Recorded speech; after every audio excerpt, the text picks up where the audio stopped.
Hi, and welcome back to Reddit Whispers. My gift is not in my tongue, but on it. My palate is a library, a vast and silent archive of memory. I can taste the ghost of the limestone in a Sancerre and tell you which side of the hill the grapes grew on. I can feel the memory of a sun-drenched afternoon in the finish of a Barolo. I can identify the subtle melancholy of a rainy season in the tannin structure of a Bordeaux. My name is Reese, and I am a master sommelier. It is a title that sounds grand, but in reality, it means I am a professional listener. I listen to the stories that wine tells, the silent, liquid histories of a particular place and a particular time, bottled and preserved. It is a quiet, contemplative life, a life lived in the nuances of scent and flavor. My own life was a reflection of this. It was a carefully curated collection of beautiful, quiet moments. And its rarest, most valuable vintage was my wife, Isolde. She was a curator at the city's art museum, a woman who moved through the world with a quiet, deliberate grace that I found endlessly captivating. Our love story was a slow, patient decanting. We had built a life together that was a testament to our shared passions. The perfect pairing of food and wine, the beauty of a minimalist aesthetic, the quiet comfort of a shared book in a silent room. She was the one person in the world with whom I felt no need to analyze, no need to deconstruct. She was my baseline, my control group, my one absolute truth in a world of subjective sensory data. Our closest friend, or so I thought, was a man named Dr. Alastair Finch. He was a cardiologist, a man of science and precision, and in many ways my opposite. Where I lived in a world of metaphor and poetry, he lived in a world of empirical data and verifiable fact. He was brilliant, charming, and utterly devoted to his work. He and Isolde would have long, animated conversations about art and history, while he and I would discuss the chemistry of fermentation and the physics of aging. We were a comfortable, sophisticated trio. He was a frequent guest at our dinner table, the perfect, intellectual complement to our quiet, domestic harmony. The bottle appeared on the evening of our 10th anniversary. Alastair had come over for a celebratory dinner. He presented it with a theatrical flourish. "For you two," he said, his smile avuncular and warm. "Something special, a unicorn." It was a 1998 Domaine de la Romanée Conti La Tâche. It was not just a bottle of wine, it was a legend. A bottle that auction houses would fight wars over. A bottle I had only ever read about, dreamed of tasting. It was a gift of such staggering generosity that I was left speechless. "Alastair, I can't," I stammered. This is too much." "Nonsense," he said, waving a dismissive hand. "A patient of mine, a man whose life I saved, has a cellar that would make the gods weep. He insists on showering me with these tokens. I have no one to share them with who would truly appreciate it. Tonight is the night. This bottle is for you and Isolde, a celebration of a decade of a love that is, much like this wine, a work of art." Isolde's eyes were shining. She looked from the bottle to Alastair, then to me, her face a perfect portrait of joy and gratitude. The evening was perfect. I cooked a meal I had spent a week designing, a 7-course tasting menu built around the anticipated flavor profile of that legendary wine. The conversation was warm, witty, full of shared memories and future plans. Finally, the moment came. I prepared the wine with the reverence of a priest preparing a sacrament. I cut the foil. I gently, carefully eased the long, perfect cork from the bottle. I poured a small tasting amount into my own glass, a large, delicate Zalto burgundy glass that was my preferred instrument. I swirled the wine. The color was magnificent, a pale, translucent ruby with a hint of brick at the rim, a sign of its perfect age. I raised the glass to my nose. The bouquet, the aroma, was the first chapter of the story. It was breathtaking. It spoke of dried cherries, of crushed violets, of damp forest floor, of old leather, of 100 other subtle, complex notes that were the accumulated memories of a perfect harvest 2 decades ago. It smelled like history. It smelled like truth. I took a small sip. I let the wine coat my tongue, my palate, my entire sensory apparatus. And the story it told was the one I had been expecting. The cherry, the earth, the silky, elegant tannins. It was all there. It was a symphony. But then, as the wine rested on my palate, just for a moment before I swallowed, I detected another note. A single dissonant chord in the heart of the symphony. It was a note that did not belong. It was a subtle, almost imperceptible flavor. A faint, green bitterness tucked away behind the fruit and the earth. It was the ghost of a flavor I had not tasted in 30 years. A memory from a childhood spent exploring the woods behind my grandfather's house. It was the memory of the day I had foolishly, curiously, chewed on a leaf from a plant with beautiful, fragrant flowers. A plant my grandfather had warned me was poison. Oleander. The bitterness was gone in an instant, washed away by the long, beautiful finish of the wine. I swallowed, but the memory of the taste remained. A single, cold, sharp data point that was utterly, terrifyingly inconsistent with the rest of the sensory input. My mind, the analytical engine, began to race. It was impossible. A wine of this quality, from a producer of this caliber, would not have a flaw. A flawed bottle would taste of cork, of oxidation, of rot. It would not taste of the specific organic bitterness of a neurotoxic plant.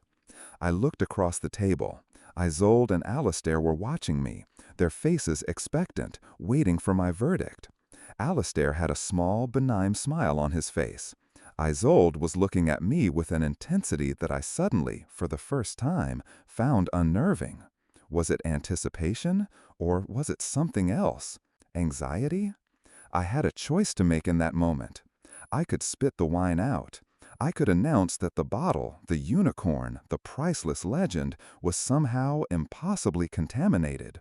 It would be a moment of immense social awkwardness, an accusation of sorts against the man who had given us this incredible gift. Or I could dismiss the dissonant note. I could tell myself it was a phantom, a trick of my overstimulated palate, a ghost created by the sheer, overwhelming complexity of the wine. I could choose to believe the beautiful story, and to ignore the one terrifying word that contradicted it.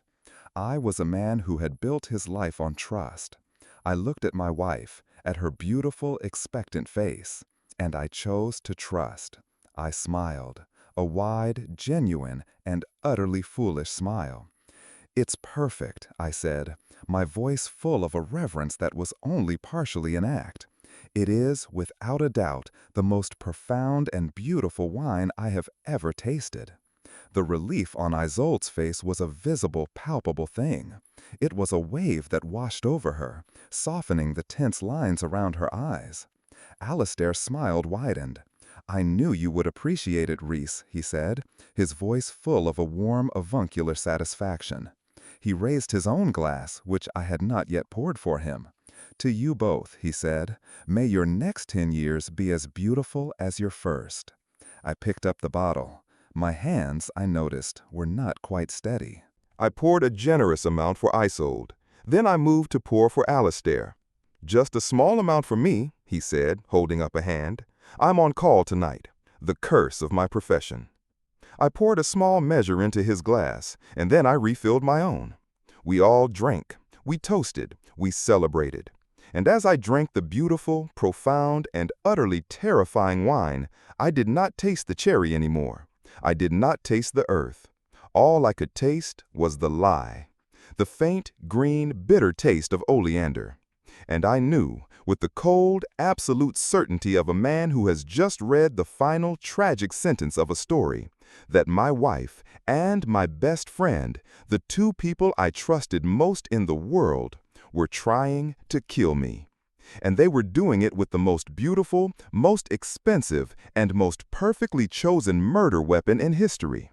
My gift was not just my palate. My gift was my survival. And I had just swallowed a mouthful of my own death, and I had been forced, by the cruel, elegant design of their plan, to pronounce it as perfect. The rest of the evening passed in a surreal, slow-motion haze. I was an actor in a play, and I had just been handed a script that ended with my own death in the final scene. My only chance was to improvise, to pretend I did not know, to play the part of the happy, slightly drunk husband to perfection. I laughed at their jokes. I told stories. I complimented the wine again and again. But inside, my mind was a cold, silent laboratory. I was analyzing, calculating, trying to understand the parameters of the attack. Oleander, a cardiac glycoside. It causes nausea, dizziness, a slow, irregular heartbeat, and eventually, cardiac arrest. Its effects are slow to manifest. And crucially, it is notoriously difficult to detect in a standard autopsy.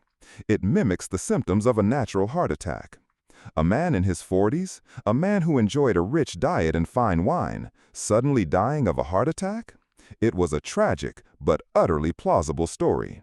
The genius of their plan was its elegance. It was not a crude, violent act.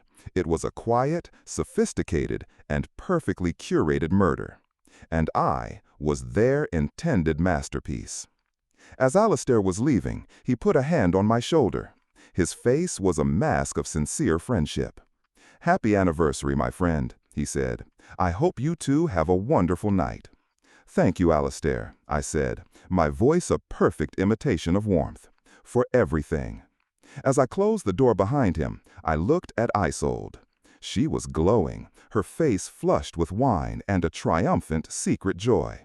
She came to me and wrapped her arms around my neck. "It was a perfect evening, darling," she whispered, her lips close to my ear.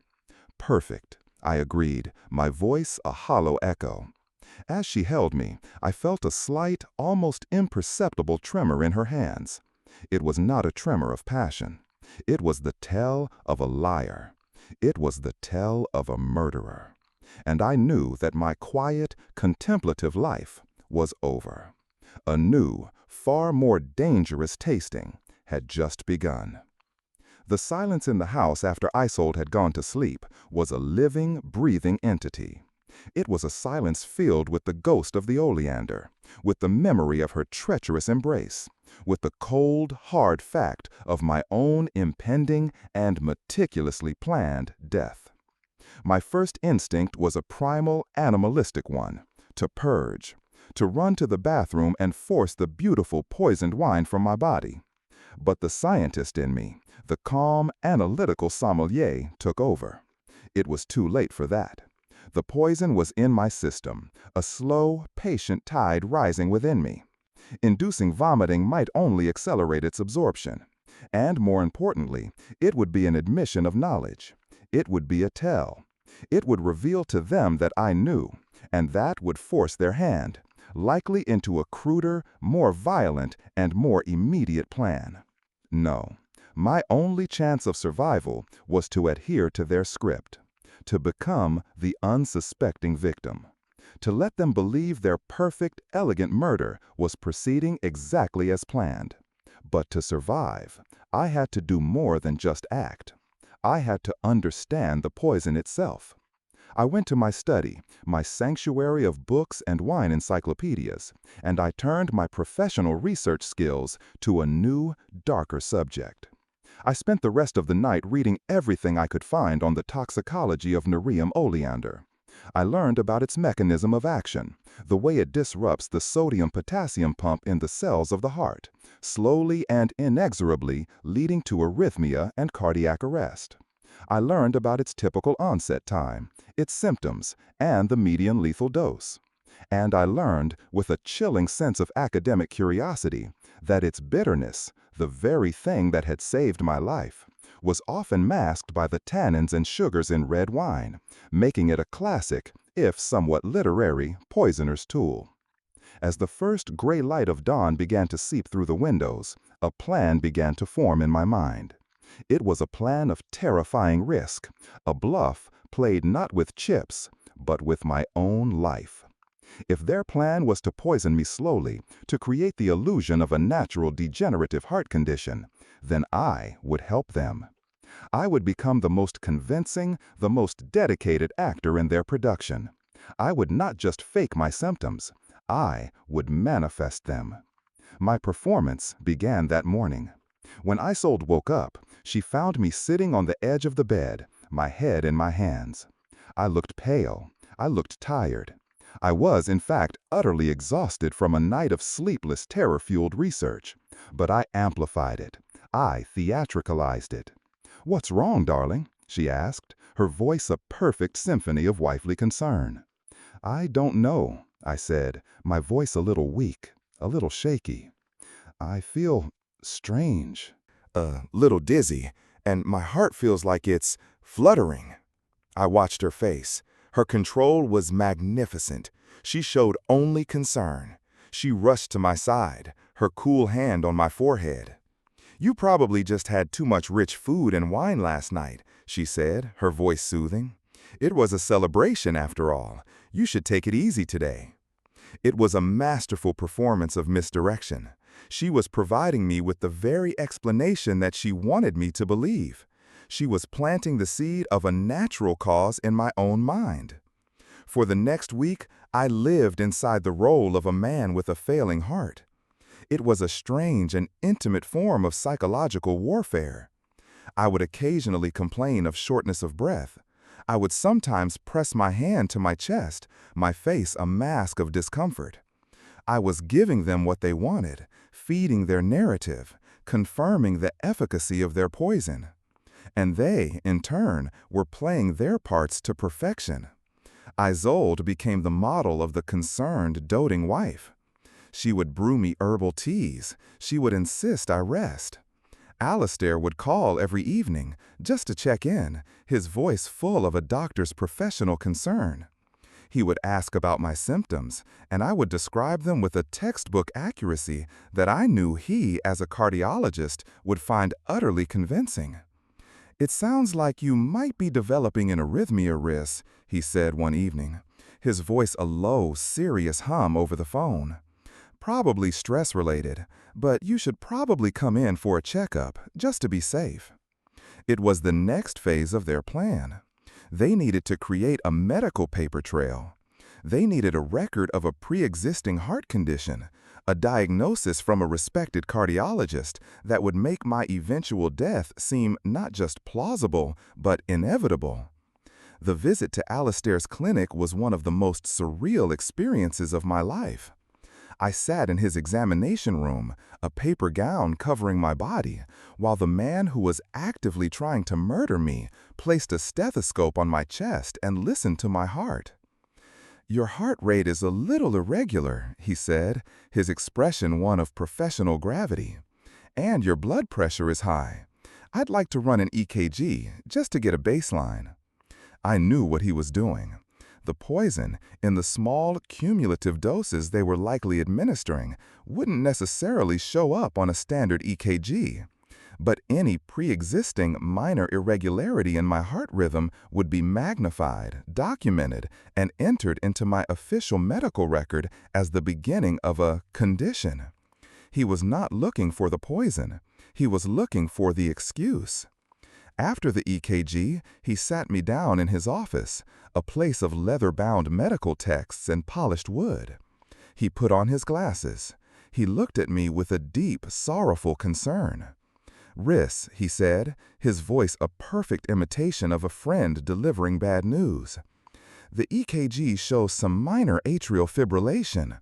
It's not uncommon in men your age, but combined with your other symptoms, it's something we need to watch. I'd like to put you on a low-dose beta blocker, and I want you to avoid stress, cut back on the wine, you know the drill."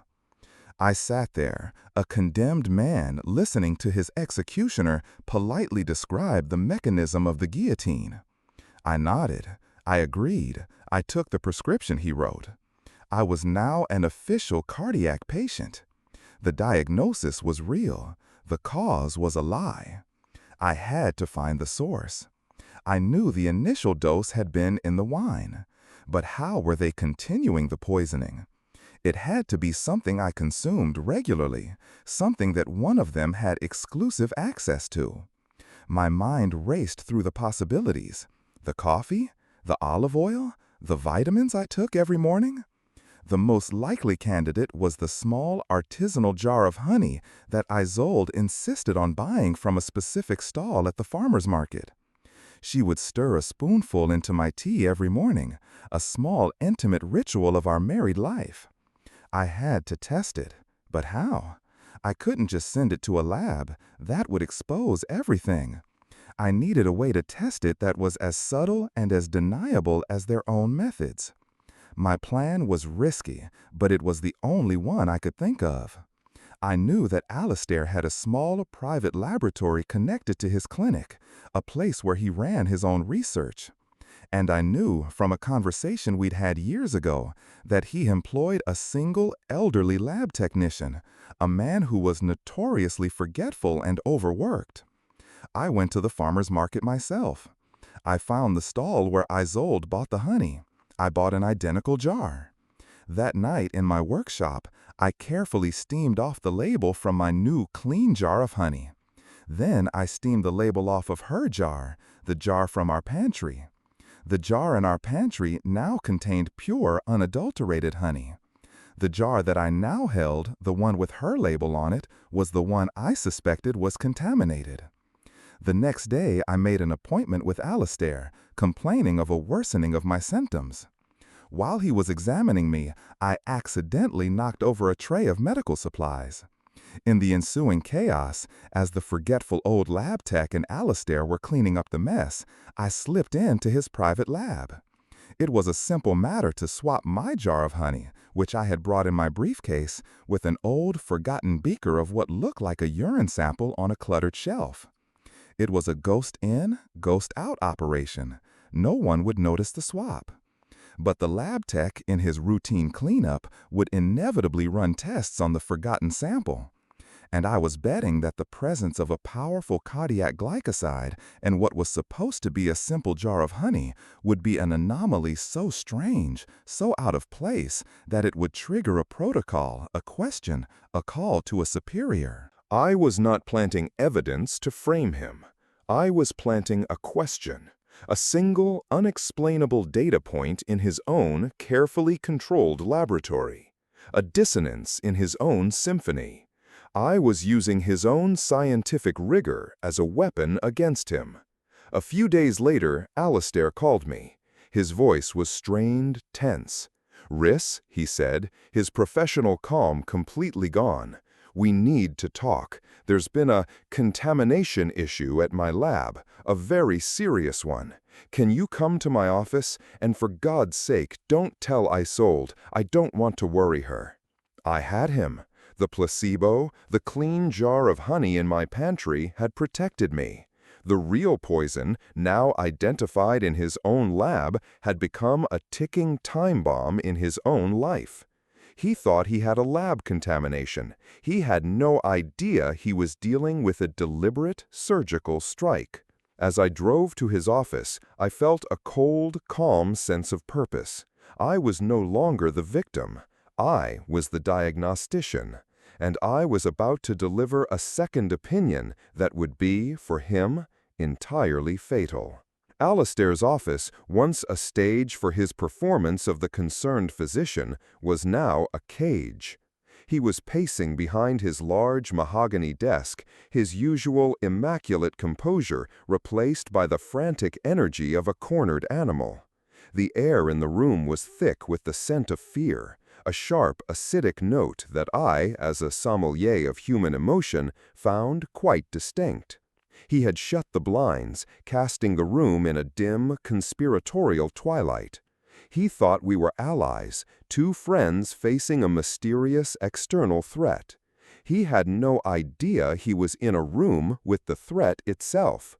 "Thank you for coming, Rhys," he said, his voice a low, urgent whisper. He ran a hand through his perfectly coiffed silver hair, leaving it in a state of uncharacteristic disarray. "This is a delicate situation." "You said there was a contamination," I prompted, my own voice a careful mixture of concern and confusion. I was the worried patient, the innocent bystander. "Yes," he said, avoiding my eyes. He picked up a pen from his desk, then put it down again, his movements jerky and purposeless. A very unusual one. One of the lab techs, he ran a routine toxicology screen on a mislabeled sample, and he found traces of a highly concentrated cardiac glycoside. Oleandrin, to be specific. He said the word as if it were a curse. "My God," I said, my performance of shock perfectly timed. "Isn't that poison?" "In this concentration, yes, highly toxic," he confirmed, his eyes darting towards the door as if he expected the police to burst in at any moment. "The thing is, Riss, we don't handle substances like that in this lab. It's a research facility for cardiological drugs, not a poison control center. It shouldn't be here. Someone had to have brought it in. And the sample it was found in? It was labeled as yours." He finally looked at me, his eyes wide with a desperate, manufactured disbelief. He was a magnificent actor. He was trying to frame this as an attack on me, an attack that had inadvertently contaminated his lab. He was trying to make me a co-conspirator in his own cover-up. I decided to give his performance a gentle nudge in the direction I wanted it to go. I let my face drain of color. I stood up and walked to the window, my back to him. "Someone is trying to poison me," I whispered, my voice trembling with a believable terror. "It has to be. The dizziness, the palpitations, it wasn't the wine. It was this. Someone has been poisoning me, and you found the proof." I turned back to face him. "We have to go to the police, Alistair, now." His reaction was exactly as I had predicted. A wave of pure animal panic washed over his face. "No," he said, his voice a sharp, commanding bark, quickly softened into a tone of gentle reason. "No, Riss, we can't. Think about it. An accusation like that, it would cause a scandal. It would destroy my lab's reputation. And without knowing who did it, who planted the sample, it's just your word against a ghost. We have to be smart about this. We have to handle it quietly." He was cornered. His own lie, that he was trying to protect me, was forcing him to argue against the most logical course of action. He was so desperate to avoid an official investigation that he was willing to entertain any other narrative, no matter how outlandish. And I was about to give him one. "But who would do this?" I asked, playing the part of the confused, terrified victim. "Why?" I began to pace the office, a man lost in a maze of paranoia. Then I stopped. I looked at Alistair, my eyes wide with a dawning fake realization. "Wait," I said. "There is one person, a rival, a man I outbid at a recent rare wine auction. His name is Marcus Thorne. He was furious. He's a ruthless businessman, known for his aggressive tactics. He even made a veiled threat, something about how some wines to have unexpected consequences. Marcus Thorne was a real person, a notorious and litigious venture capitalist whom I knew Alistair despised. I was handing him a suspect, a plausible external enemy that would divert his suspicion away from the truth that was sitting right in front of him. I was giving him a new story to believe, a story that was far more palatable than the one where he was the villain. I saw the calculation in his eyes. He seized on the new narrative with the desperation of a drowning man grabbing a life raft. "Thorne," he said, the name tasting like a solution in his mouth. "Of course, it makes sense. It's exactly his style, vindictive, theatrical." He was no longer a panicked conspirator. He was a strategist again, a man with a problem to be solved. "Okay," he said, his voice regaining its familiar confident tone. "Here's what we do. We don't go to the police. Not yet. That's what Thorne would want. He wants to create chaos. We will not give him the satisfaction. We will gather our own proof. We will be meticulous. We will beat him at his own quiet game. I had him. I had turned my murderer into my co-investigator, and he was now passionately committed to hunting a phantom enemy I had just invented, all to avoid confronting the truth of his own actions. My quiet domestic life with Isolde transformed into a strange three-person spy thriller. Alistair was now a constant presence, calling multiple times a day with updates on our investigation. He was obsessed with Marcus Thorne, digging up financial records, hiring a private investigator to follow him. It was a beautiful, tragicomic farce. He was spending a fortune to prove a lie I had invented, all while I sat back and watched. Meanwhile, I had to deal with Isolde. The dynamic between us had shifted. She knew something was wrong. Alistair was no longer the calm, supportive friend. He was a frantic, paranoid co-conspirator in a plot she didn't understand. She saw my symptoms worsening, but she also saw Alistair's inexplicable panic. My quiet, predictable poisoning had been complicated by a new, unknown variable. Her own perfect plan was being contaminated. I used their confusion to my advantage. I became the calm center of their storm. I was the stoic, dying man bravely facing my fate. My quiet dignity became a form of psychological torture for Isolde. My refusal to break down, my gentle acceptance of my illness, was a constant, unspoken accusation. It denied her the role of the merciful angel of death. Instead, it cast her as the villain in a tragedy where the victim refused to scream. My final move, the culmination of my entire counter-operation, was a dinner party. It was to be a celebration, I told them, of life, of friendship. "I don't know how much time I have left," I said to Isolde one evening, my voice a soft, melancholy whisper. "I want to have one last perfect evening. Just the three of us, the way it used to be. I want to open some special bottles, a final tasting." She looked at me, her eyes a swirling vortex of guilt, confusion, and a flicker of what looked like genuine sorrow. She couldn't refuse. To refuse would be an admission of guilt. To refuse would be an act of unimaginable cruelty to the dying man she was pretending to love. The dinner was set for a Saturday night. I spent 2 days preparing. I was not just cooking a meal, I was designing a narrative. It was to be a pairing menu, where each of the 5 courses was paired with a specific wine. But I was not just pairing the food with the wine. I was pairing the wine with a specific chapter of our shared and now shattered history. The first course was to be oysters, paired with a crisp, young Sauvignon Blanc from the Loire Valley, the same wine we had drunk on our first date. The second course, a wild mushroom risotto, was to be paired with an aged Barbaresco, the same wine we had served at our wedding.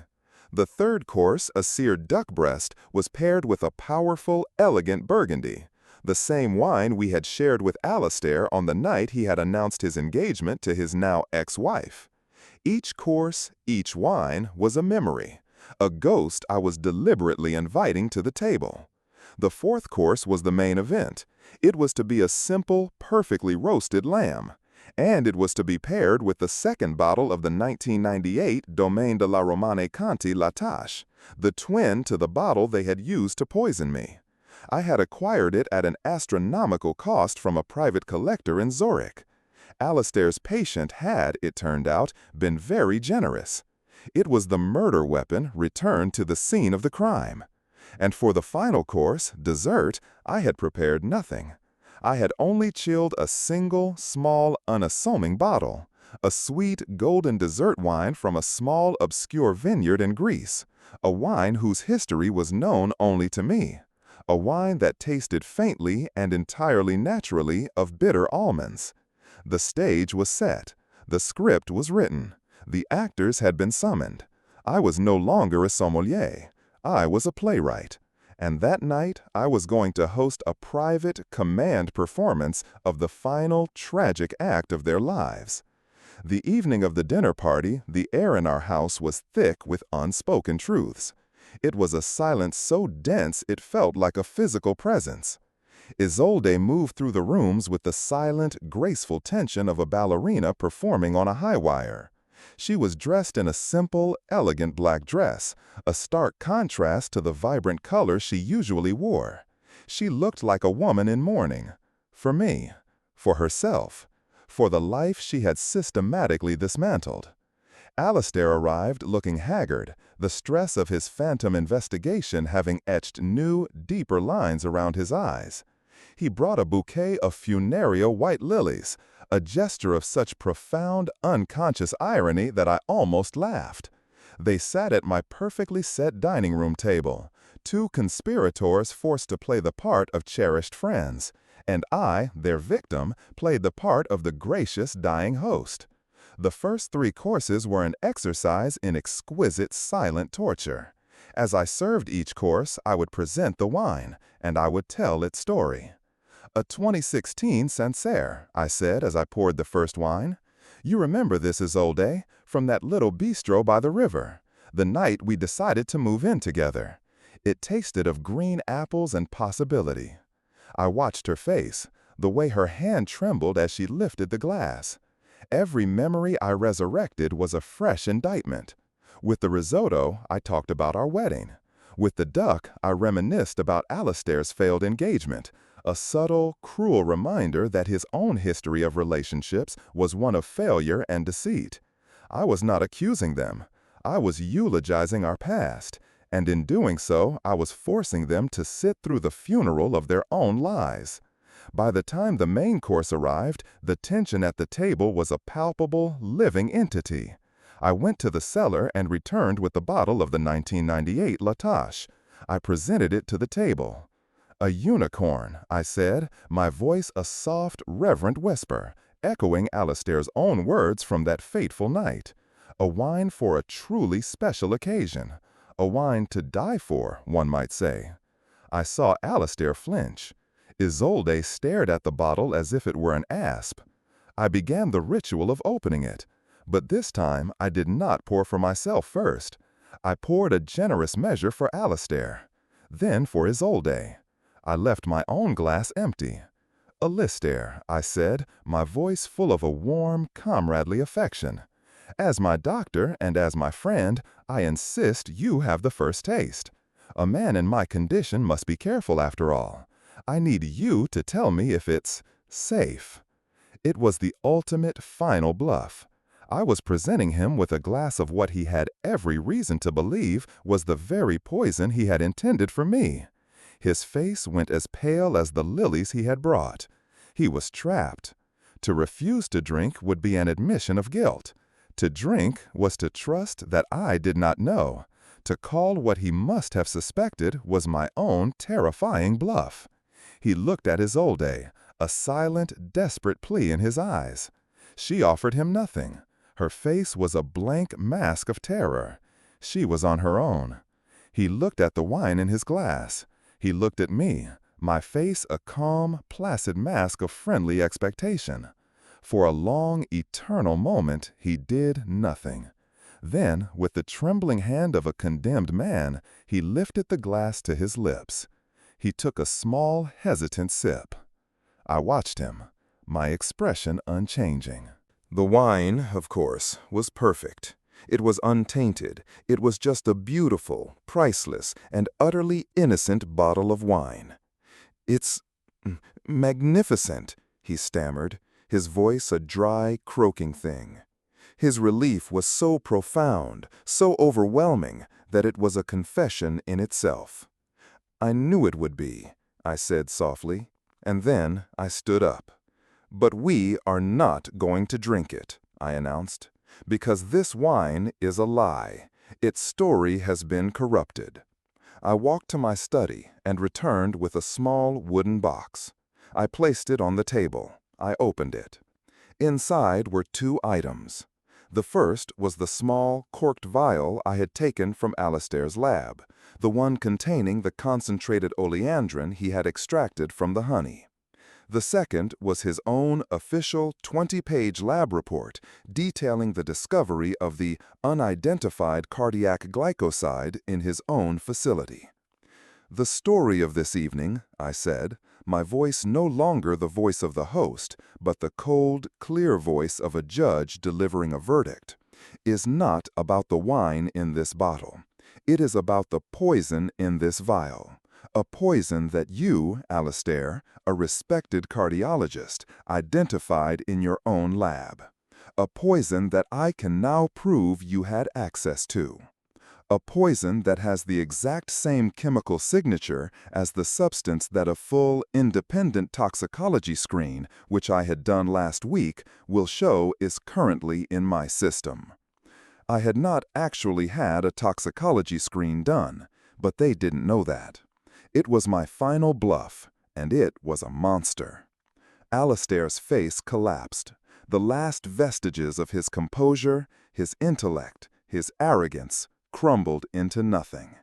He was no longer a doctor or a murderer. He was just a trapped, terrified man. I then turned to Isolde.